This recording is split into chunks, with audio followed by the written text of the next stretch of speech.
Phone पर तो तुम्हारी आवाज़ सुनकर मैं बहुत डर ही गई थी, इसलिए भाग कर आ गई। सब खैरियत है ना मुस्कान? हाँ,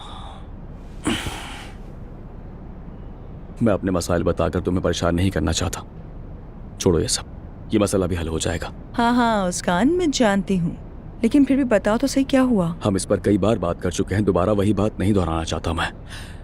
मेरे बिजनेस के हवाले से कुछ मामलात हैं, हल हो जाएंगे। ओह अल्लाह।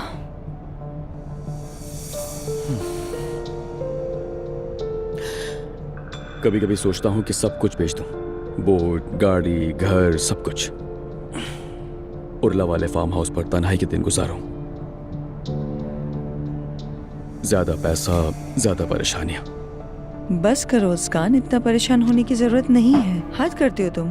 जिंदगी में छोटी मोटी मुश्किलात तो सबके साथ होती हैं, और अब तो ये नॉर्मल बात हो गई है। अगर मैंने फार्म हाउस पर रहने का फैसला किया तो क्या करोगे तुम? क्या साथ चलोगी मेरे? अगर हम दोनों वहां रहें और इस सारी ऐशो इशरत को छोड़ दें?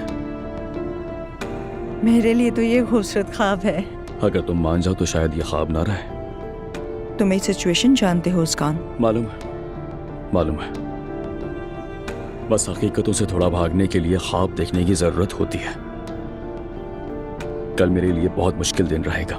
कुछ चीजें बेचनी है, शायद आधी कीमत पर। अल्लाह अल्लाह। अच्छा, इतनी जल्दी पैसों की जरूरत क्यों पड़ गई? सब खैरियत है ना? कंपनी के मामलात हैं। तुम छोड़ो ना ये सारी फालतू बातें, ये वक्त जाया नहीं करते हम।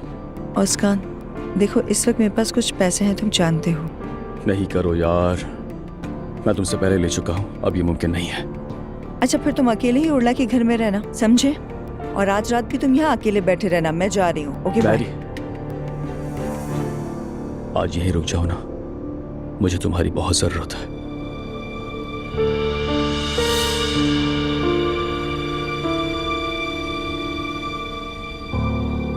नूर, तुम्हारे घर वालों की कोई खैर खबर नहीं है क्या? जी कोई नहीं। हम सबको थोड़ा वक्त लेना चाहिए अम्मी। मुझे समझ नहीं आता, तुम्हारी माँ तो शुरू से ही फराज को पसंद करती थी, अब क्या बदल गया कि ये शादी इनके नजदीक नापसंदीदा हो गई? मैं ये सब कुछ समझ नहीं पाई। ऐसा लगता है काया ही पलट गई। आसूदा साहिब, हम इस मौजू पर बात ना करें तो बेहतर है, क्योंकि मुझे अपने खानदान से भी और आप लोगों से भी कुछ मामलात में शर्मिंदगी है और कुछ बातों का दुख भी है। बेहतर ये है कि सब वक्त पर छोड़ दें, शायद सब कुछ ठीक हो जाए। मुझे ये बात अब तक समझ में नहीं आई, तुम्हें हमसे शिकायत क्या है?